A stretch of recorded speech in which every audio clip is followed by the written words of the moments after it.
When the curtain fell on the greatest Shakespearean actor of all time, nobody expected to find him here.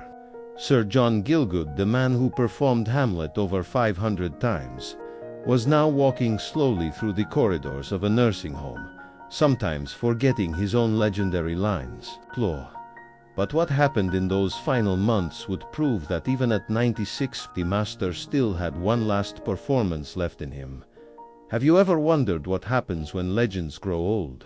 When the voice that commanded stages across the world becomes frail, and the mind that memorized Shakespeare's greatest works starts to fade? Today I'm going to tell you the untold story of Sir John Gielgud's final years, a story that includes scandal, redemption, and a remarkably dignified ending that would make Shakespeare himself weep. April 14, 1904. A baby was born in South Kensington who would become one of the greatest actors Britain ever produced. But Arthur John Gielgud's path to greatness wasn't guaranteed. His family had theatrical blood. He was the great-nephew of Ellen Terry, the famous Victorian actress. But in 1904, acting wasn't considered a respectable profession for a gentleman. Young John's parents, Frank and Kate, didn't encourage their children to pursue acting. They were respectable people who wanted their sons to have proper careers. But what's really shocking, at Westminster School, young Gielgud was already different. While other boys played sports, he was mesmerized by the theater. He would sneak out to see Sarah Bernhardt perform, watching her with the intensity of a scholar studying sacred texts. His voice was already remarkable, clear, precise, musical. Teachers noticed it, but they assumed he'd become a lawyer or politician. But at 17, John made a decision that would change his life forever. He announced to his horrified parents that he wanted to attend the Royal Academy of Dramatic Art. "Acting is my calling," he told them. This is exactly where everything changed. Against all expectations, his parents reluctantly agreed. Maybe they thought it was just a phase. In 1921, at age 17, John Gielgud walked onto his first professional stage. He played a French herald in Henry V, just a small part, barely visible in the crowd. But that night, something magical happened. As he stood on that stage, feeling the hot lights on his face and hearing the audience breathe in the darkness, John knew he was home. By the mid-1920s, John Gielgud had become something unprecedented, a classical actor who was also a matinee idol. Young women swooned over his romantic Hamlet, while critics praised his intellectual approach to Shakespeare. Wait a minute, don't miss this detail. In 1929, at just 25 years old, Gielgud played Hamlet in London. This was revolutionary. Most Hamlets were played by actors in their 40s. But Gielgud brought youth and passion to the role. The critics were stunned. "Here is our new Hamlet," wrote the Times. Not since Irving has an actor made the role so completely his own. Gielgud would go on to play Hamlet over 500 times across 6 different productions. Each time he found something new in the character. But success brought unexpected complications. Haven't seen the biggest surprise yet. As Gielgud's fame grew, so did the whispers about his private life. In 1930s Britain, homosexuality was not just illegal, it was social suicide. Gielgud was extraordinarily discreet. He had relationships, but always kept them private. His first serious lover was John Perry, a playwright who later left him for theater producer Hugh Binkie Beaumont.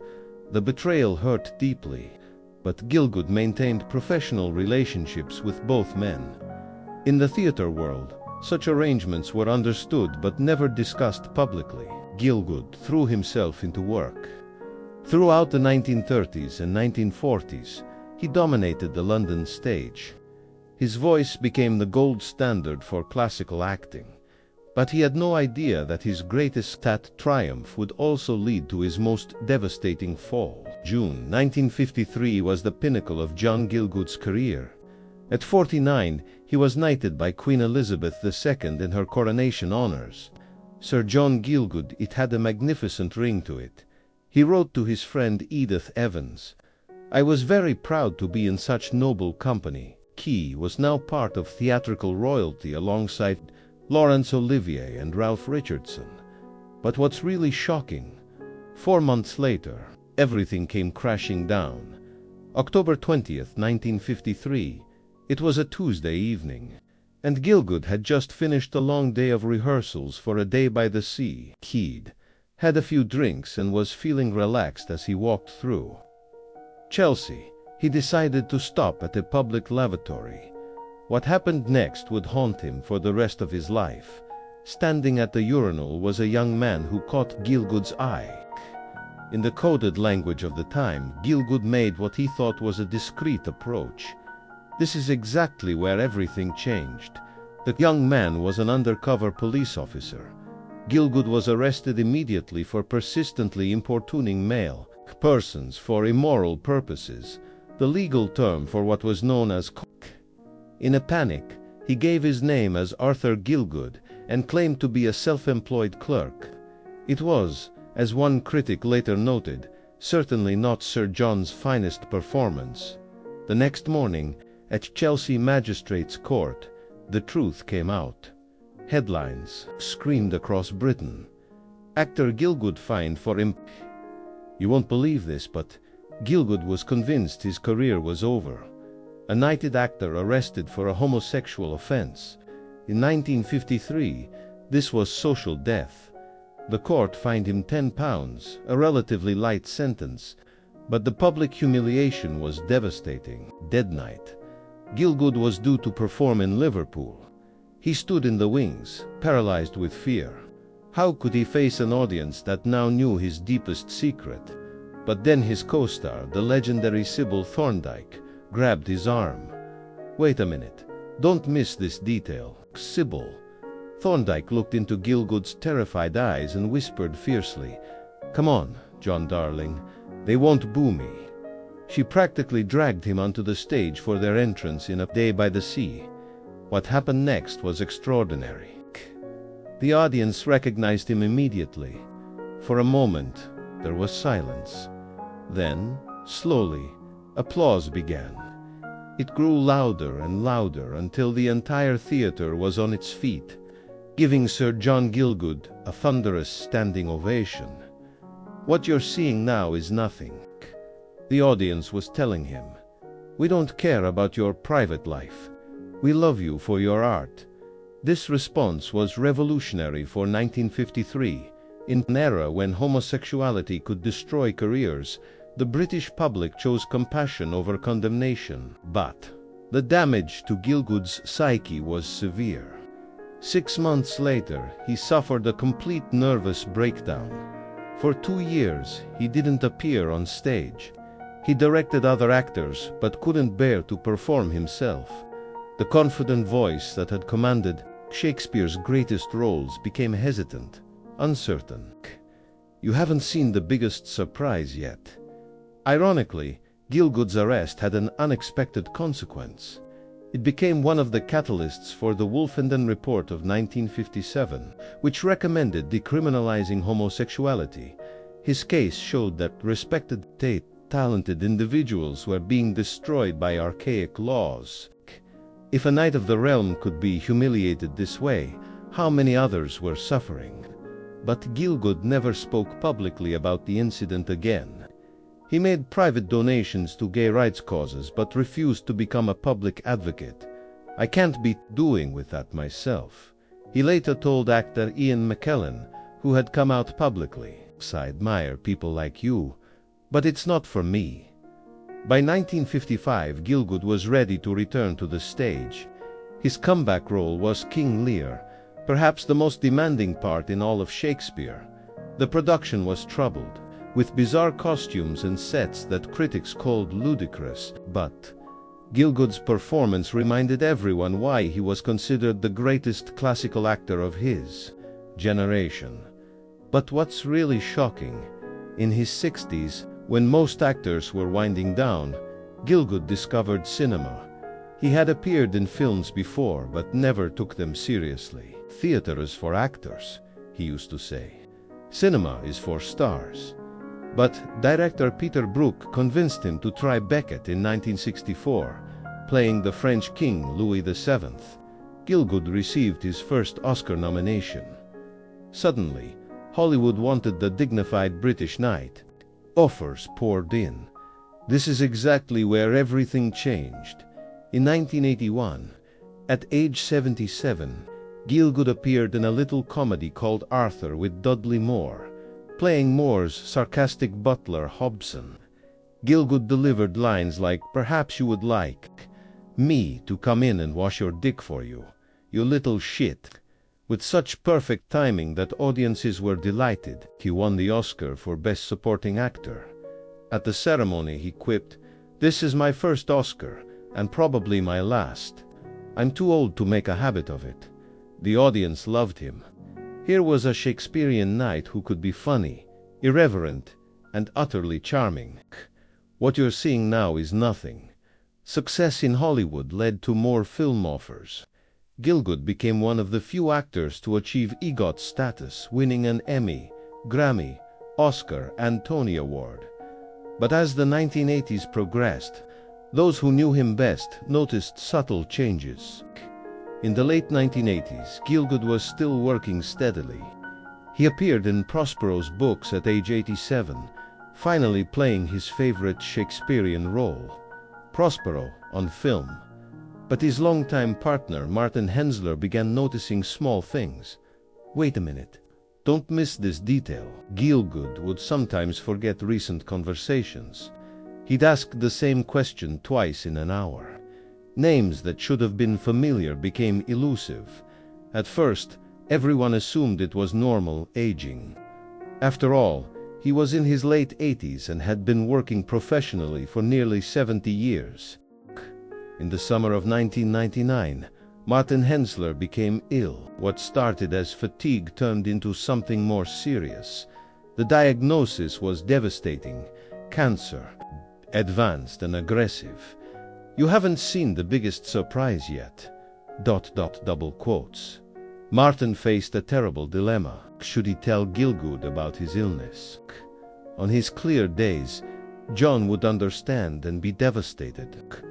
On his confused days, he might not comprehend at all. The doctors gave Martin only months to live. He decided to spend as much time as possible with Gielgud at Denville Hall, without burdening him with the truth. But what's really shocking, during those summer months, something beautiful happened. Despite his confusion, Gielgud seemed to sense that Martin needed extra care. On days when Martin was obviously tired or in pain, Gielgud would become more attentive, more present. "Are you feeling well, my dear?" he would ask. With surprising clarity, it was as if love transcended the fog of dementia. "You won't believe this, but ... double quotes. Martin died in September 1999, just before Gielgud's 95th birthday. The staff at Denville Hall wondered how to tell Gielgud. How do you explain death to someone whose memory was failing? They needn't have worried. When Martin stopped visiting, Gielgud seemed to understand instinctively. "Martin's gone, isn't he?" he said one day to a nurse. "Yes, Sir John. I'm sorry," Gielgud nodded sadly. "He was a good man. He loved me when I wasn't very lovable." It was one of his last completely lucid statements.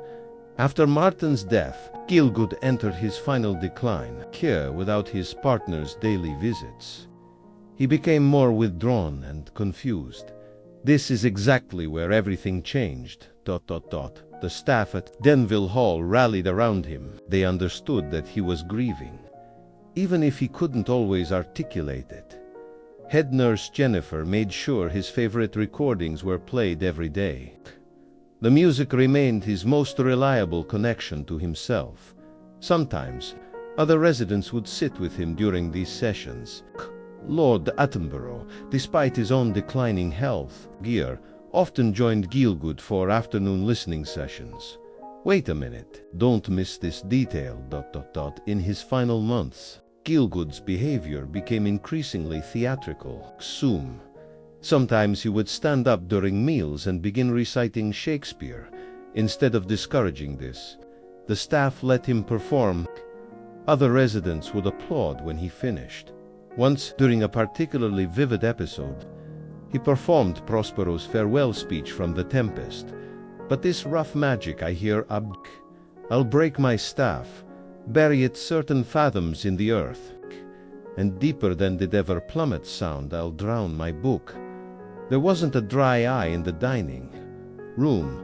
What you're seeing now is nothing, as 2000 began. Gielgud's condition deteriorated rapidly. He spent more time sleeping and less time engaged with the world around him. But even in this state, he would sometimes surprise everyone. A famous actor visited one day and found Gielgud apparently asleep in his chair. Poor John, the visitor whispered to a nurse. Such a great man, reduced to this. Suddenly, without opening his eyes, Gielgud spoke clearly. I'm not dead yet, you know. The visitor was mortified, but Gielgud was chuckling. You haven't seen the biggest surprise yet, In his final weeks, the family and friends took turns sitting with him. Paul Anstey, his devoted nephew and executor, was particularly attentive. On good days, they would look through old photograph albums together. Gielgud would sometimes remember stories about the pictures working with Olivier, his triumph on Broadway, meeting famous writers and directors, but he never mentioned the 1953 scandal. That trauma seemed to have been mercifully erased from his failing memory. May 21st, 2000. It was a quiet Sunday morning at Denville Hall. Sir John Gielgud woke up as usual, had his breakfast, and settled into his favorite chair in the sitting room. But what's really shocking, the staff played one of his recordings, his 1964 Hamlet, as Gielgud listened to his younger self. Something remarkable happened. He began to mouth the words along with the recording. Not just random phrases, but entire speeches, word-perfect for nearly an hour. The 96-year-old man synchronized with his 60-year-old voice, creating a strange and beautiful duet across time. You won't believe this, but ... double quotes. When the recording ended, Gielgud looked around the room at the staff and other residents who had gathered to listen. Thank you, he said clearly. That was wonderful. Then he closed his eyes and appeared to drift off to sleep. This is exactly where everything changed. At 2:30 p.m., Nurse Jennifer checked on him. He was still in his chair, looking peaceful, but when she looked more closely, she realized that Sir John Gielgud had quietly slipped away. There was no struggle, no distress. He simply went to sleep and didn't wake up. Dr. Evans, who had cared for him at Denville Hall, later said, it was exactly as he would have wanted it, peaceful, dignified, surrounded by his theatrical family. Wait a minute, don't miss this detail, ... Double quotes. News of Gielgud's death spread quickly through the theatrical world. Tributes poured in from around the globe. But the most touching response came from his fellow residents at Denville Hall. That evening, they gathered in the main sitting room for an impromptu memorial. One by one, they shared memories of working with the great man. Lord Attenborough, despite his own frailty, struggled to his feet. John showed us all how to age with dignity. He said, "Star," even when his mind was failing. His artist's soul remained intact. What you're seeing now is nothing, ... The funeral was private. As Gielgud had requested, he was buried in a quiet country churchyard, away from the spotlight that had followed him for 8 decades. But his true memorial was already established. In the recordings of his voice, in the memories of those who had worked with him, and in the transformation he had undergone in his final years at Denville Hall. Today, more than 20 years after Sir John Gielgud's death, His recordings are still played regularly at Denville Hall. You haven't seen the biggest surprise yet. New residents arriving at the home often comment on the voice they hear in the corridors. Clear, precise, beautifully modulated. That's Sir John. The staff explain he's still performing for us.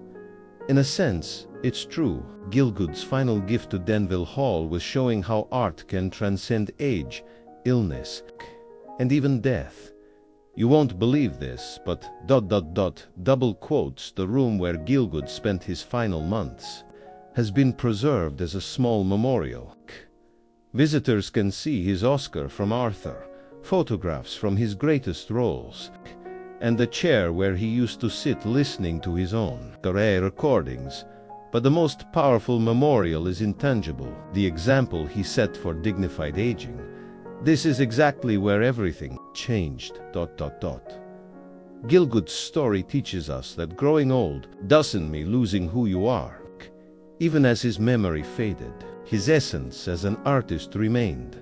The 1953 scandal that once threatened to destroy him became, in the end, just one chapter in a much larger story of redemption and grace. What you're seeing now is nothing. Double quotes. His final years at Denville Hall showed that nursing homes don't have to be places of despair. With the right approach, respect, understanding, and love, they can be communities where people continue to grow and contribute until their final breath. Martin Hensler had been right. John was among his people, surrounded by fellow artists who understood the rhythms of theatrical life. He found a peace that had eluded him for much of his later years. Wait a minute, don't miss this detail. Double quotes. Today, when drama students study the art of classical acting, they still listen to Gielgud's recordings. His voice remains the gold standard for Shakespearean verse speaking. But beyond technique, his story offers something more precious, proof that a life dedicated to art creates a legacy that time cannot diminish. Sir John Gielgud died as he had lived, with dignity, surrounded by love, and having given everything he had to his craft. The boy who announced at 17 that acting was his calling kept that promise for 79 years. Even at the end, when words failed him, the music of language could still call him back to himself. You won't believe this, but ... double quotes. Thank you for watching this story. Sir John Gielgud's journey from scandal to redemption, from triumph to decline, and finally to a peaceful ending among fellow artists, reminds us that every life, no matter how long or accomplished, deserves dignity in its final chapters. Have you ever thought about how you want to be remembered? What legacy will you leave behind? Gielgud's answer was simple. He gave his voice to the world, and in return the world gave him immortality. Don't forget to subscribe to Nursing Home channel, because every legend has a final act, and these stories deserve to be told. Which legend's final chapter would you like to hear next? Let us know in the comments. But the signs became more worrying. During a 1994 radio production of King Lear for his 90th birthday, Gielgud had to write out his lines several times before they lodged in his famous memory. "I used to memorize an entire play in a weekend," he told a friend. "Now I struggle with single speeches." You haven't seen the biggest surprise yet. The great voice was also changing. Not just aging, that was natural, but sometimes he would lose track of what he was saying. In 1996, he made what would be one of his final film appearances in Gulliver's Travels. During filming, he had to be reminded repeatedly about his character and the scene. The crew was patient and loving. They all knew they were working with a legend. But privately, Martin Hensler was becoming worried about more than just memory problems. Martin Hensler had been Gielgud's partner since 1962 to 37 years of devoted companionship. Martin was 30 years younger, and their relationship had weathered many storms. Gielgud could be difficult, demanding, perfectionistic, sometimes cruel in his critique of other actors. But Martin understood that beneath the theatrical temperament was a vulnerable man who had never fully recovered from the 1953 scandal. But what's really shocking ... double quotes by the mid-1990s. Martin was essentially Gielgud's caregiver. The great actor needed help with daily tasks, reminders about appointments, assistance with correspondence. Gielgud hated his increasing dependence. "I've always been independent," he would say irritably. "I don't want to be a burden." But there were tender moments too. Sometimes, when Martin would read Shakespeare aloud, Gielgud's eyes would light up and he'd join in, his magnificent voice temporarily returning to its full power. This is exactly where everything changed. In 1997, Gielgud made his final public appearance at the opening of a theater exhibition. Photos from that day show a frail but dignified 93-year-old, still impeccably dressed, still carrying himself with the bearing of theatrical royalty. But those close to him knew the truth. Sir John Gielgud was fading. The question was no longer if he would need professional care. But when ... by 1998, Martin Hensler was exhausted. Caring for Gielgud required 24-hour attention. The actor would wake up confused, sometimes not recognizing where he was or who Martin was. One morning Gielgud looked at Martin and asked, "Excuse me, but who are you? What are you doing in my house?" Martin's heart broke. This was the man he had loved for over 30 years, the great Sir John Gielgud, and he didn't recognize him. Wait a minute, don't miss this detail. Gielgud's nephew and executor, Paul Anstey, gently suggested that they needed to consider professional care. Martin resisted at first. "I promised I'd take care of him," Martin said. "I can't abandon him now." But Gielgud was becoming a danger to himself. He would wander around the house at night, sometimes trying to leave to go to the theater. Once, Martin found him standing outside in his pajamas at 3 a.m., looking for a taxi to take him to rehearsal. "You haven't seen the biggest surprise." Yet, ... double quotes, the decision about where to place Gielgud was agonizing. Most nursing homes wouldn't understand his background or treat him with appropriate dignity. Then someone mentioned Denville Hall. "It's where theatrical people go," they explained. "Richard Attenborough is there. It's not just a nursing home, it's a community of artists." The idea intrigued Martin. If John had to go somewhere, at least it would be among his own people. "You won't believe this, but ... but there was a problem. Denville Hall had a waiting list, and Gielgud's condition was deteriorating rapidly. Martin made an appointment to visit. What he found was exactly what Gielgud needed. ... Denville Hall in Northwood was unlike any nursing home Martin had ever seen. Founded in 1926 as a haven for actors, it retained the dignified atmosphere of a gentleman's club. The walls were lined with photographs of theatrical legends. The residents weren't just elderly people. They were former West End stars, character actors, dancers, and directors. "What you're seeing now is nothing." ... double quotes, when Martin explained who he was inquiring about. The administrator's eyes widened. Sir John Gielgud. She immediately made arrangements for a private tour. The facility was beautiful, more like a stately home than an institution. Most importantly, the staff understood their residents' backgrounds. These weren't just elderly patients, they were retired performers who had spent their lives bringing joy to others. But what's really shocking, ... double quotes, Martin brought Gielgud to visit on a good day when his mind was relatively clear. Gielgud. As they walked through the corridors, Gielgud seemed to perk up.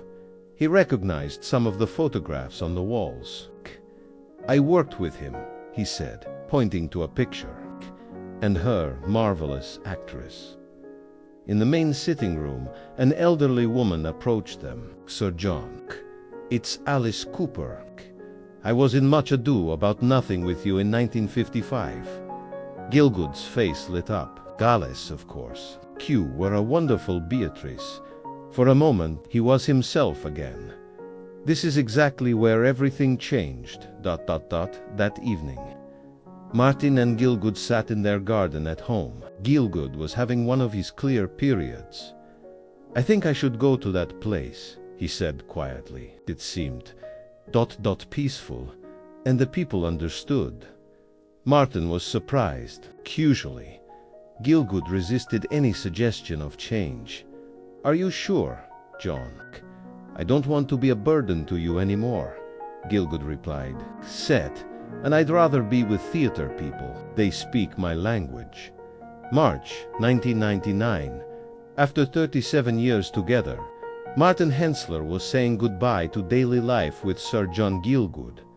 The move to Denville Hall was emotional for both of them. Gielgud seemed to understand the significance, even in his confused state. Wait a minute, don't miss this detail, ... They packed carefully. Martin brought Gielgud's favorite photographs, pictures with Olivier, Richardson, Peggy Ashcroft. He brought the Oscar from Arthur and several theater programs. Most importantly, he brought recordings of Gielgud's greatest performances. The staff at Denville Hall had suggested that familiar voices and music could help maintain connections to memory.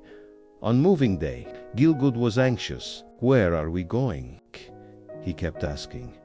To your new home, Martin explained patiently. With other actors. People who will understand you. You haven't seen the biggest surprise yet. ... When they arrived at Denville Hall, something wonderful happened. The other residents gathered to welcome the new arrival, Lord Attenborough, T. Despite his own frailty, made a point of greeting Gielgud personally. Sir John, he said warmly, welcome home. Gielgud looked around at the familiar faces actors he had worked with, admired, competed against over the decades. I know this place, he said suddenly. I've been here before. He was right. He had visited Denville Hall many times over the years for charity events and memorial services. In a sense, he was returning to a place he already knew. You won't believe this, but ... double quotes. The first night was difficult. Gielgud woke up confused, calling for Martin. The night staff gently reassured him. But by the second day, he seemed more settled. The routine of institutional life, surprisingly, suited him. And slowly, the magic of Denville Hall began to work on the great actor. ... Life at Denville Hall fell into a comfortable rhythm for Gielgud. The staff treated him with the respect due to a knight and a legend, but also with the practical care he needed. But what's really shocking, ... what? Amazed everyone was how music affected him. When recordings of his own performances were played, Gielgud would suddenly become alert and engaged. Activity coordinator Sarah discovered this by accident. She was playing a recording of Hamlet, Gielgud's own 1964 recording, during a quiet afternoon in the common room. Suddenly, Gielgud began reciting along with his younger self, to be or not to be. That is the question, ... double quotes. His voice, though weaker, still carried the perfect timing and emotional depth that had made him famous. This is exactly where everything changed. ... Other residents gathered around, mesmerized. Here was the master, even in his diminished state, still capable of magic. From that day on, the staff regularly played Gielgud's recordings. Each time, he would respond with varying degrees of recognition and participation. Sometimes he would just listen with tears in his eyes. Other times, he would recite entire soliloquies from memory. What you're seeing now is nothing. The other residents loved these sessions.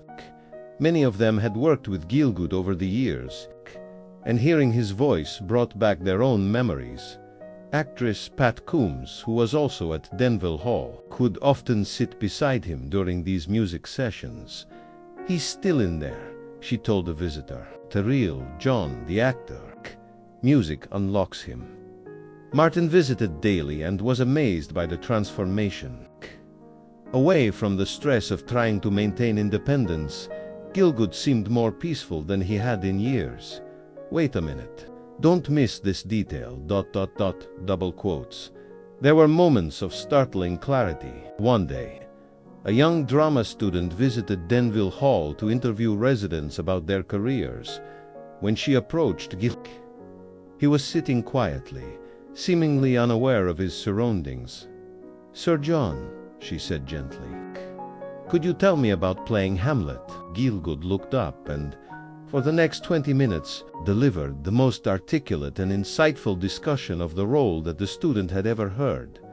Then, as suddenly as it had come, the clarity faded, and he returned to his quiet contemplation.